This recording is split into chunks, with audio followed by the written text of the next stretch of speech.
Hi, I'm Darlene Panzera from Aspiring Writer Academy, and today I'm going to give you 12 quick tips to improve the dialogue in your fictional story.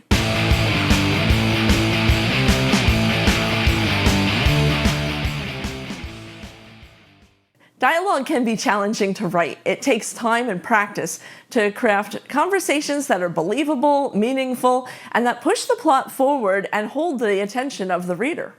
To help make your characters' lines sparkle, we have created a list of 12 quick tips to improve your dialogue in your fictional story.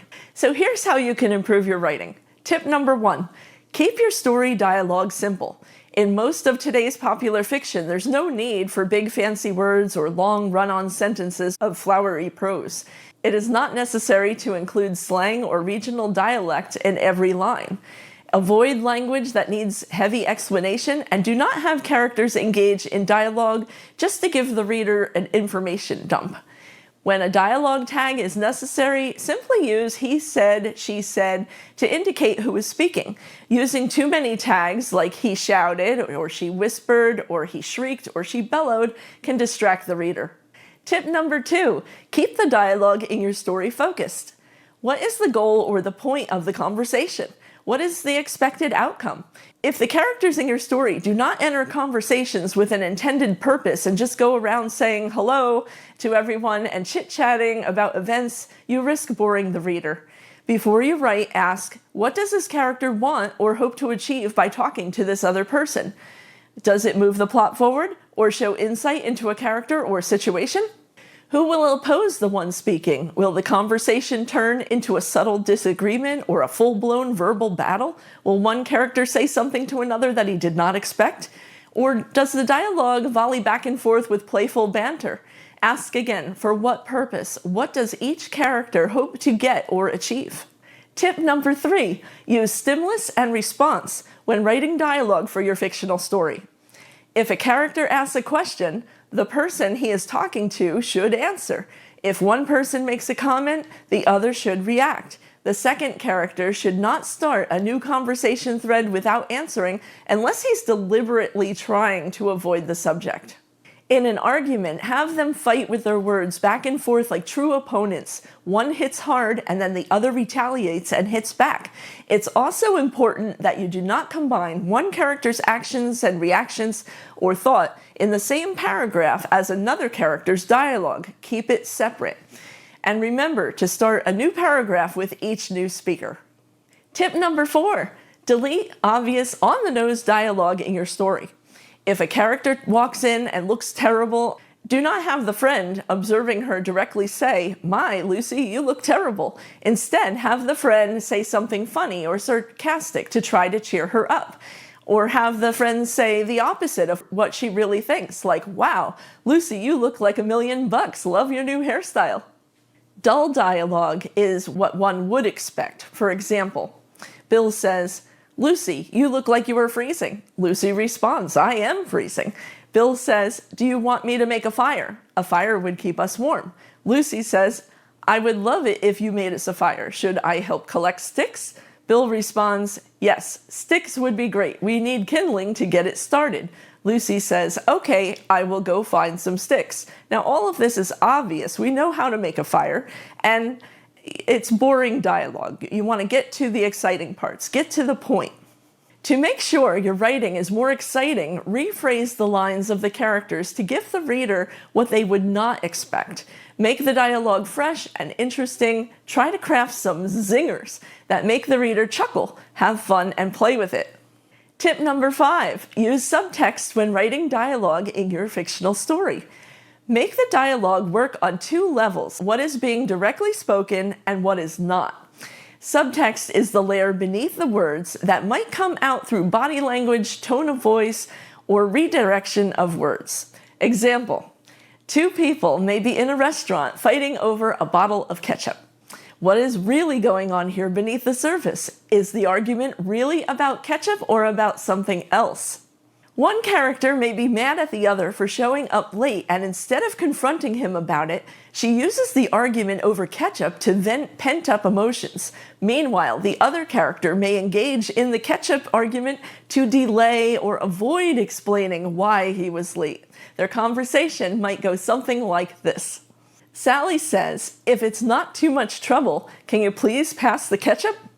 Bob responds, "Just wait a minute, I'm almost done with it." Sally says, "Why do you always expect me to wait for you?" Bob pushes the ketchup toward her. "You want the ketchup? Here." Sally pushes the ketchup back. "No, by all means, take your time. That's what you're good at."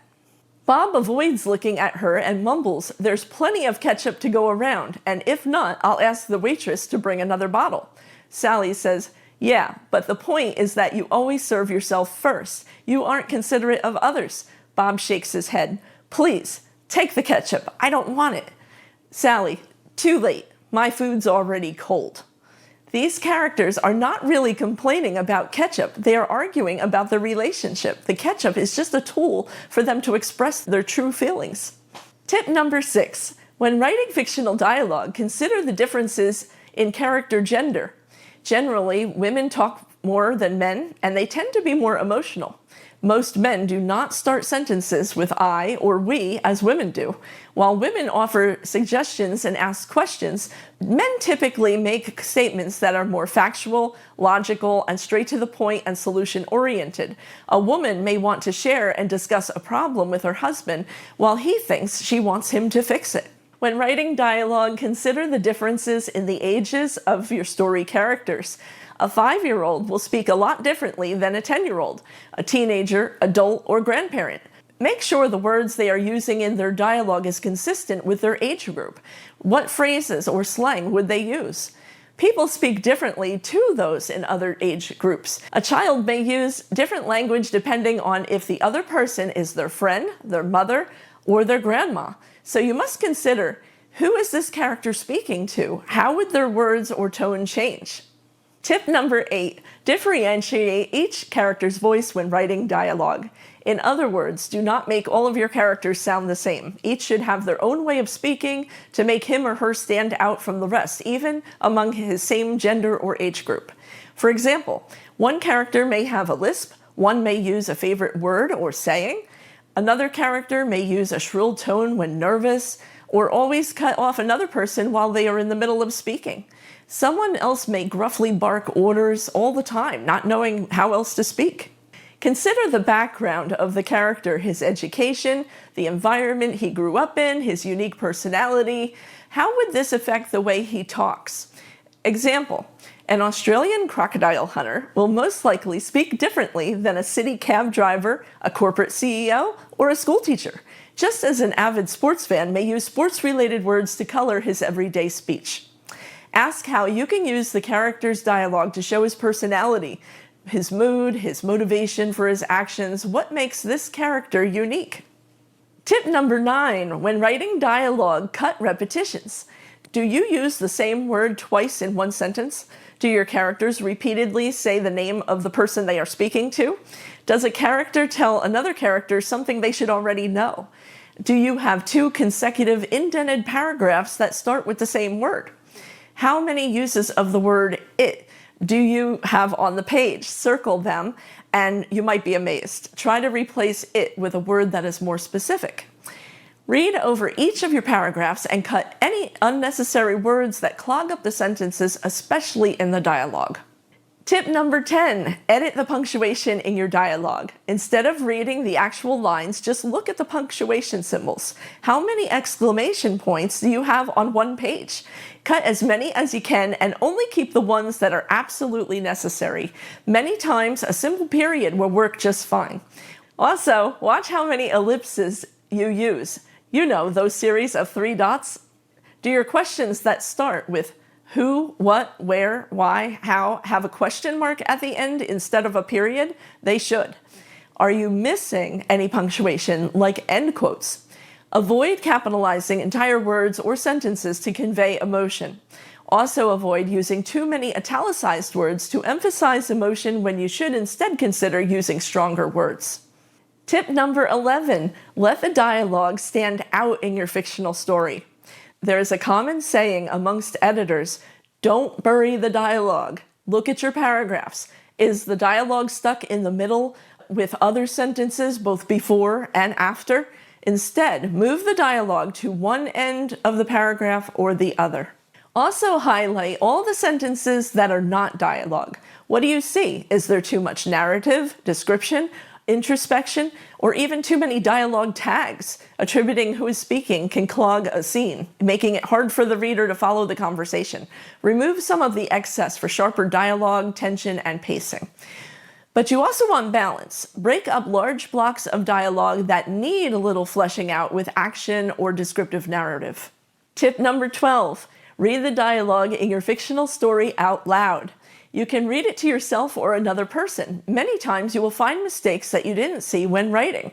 Does the dialogue sound like what real people say? You want it to read realistic, but not too realistic. You may want to delete many of the uhs and ums.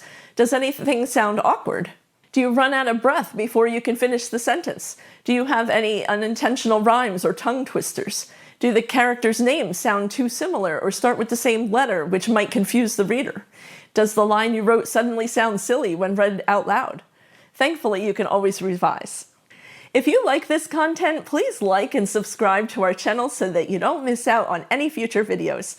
And if you would like additional help with your story, I invite you to download our free Brainstorming Your Story Idea worksheet. There are 7 pages of fill-in-the-blank templates and lots of examples to help guide you so you don't get stuck. Our goal at Aspiring Writer Academy is to help people learn how to write quality fiction, teach them to publish and promote their work, and to give them the necessary tools to pursue a writing career.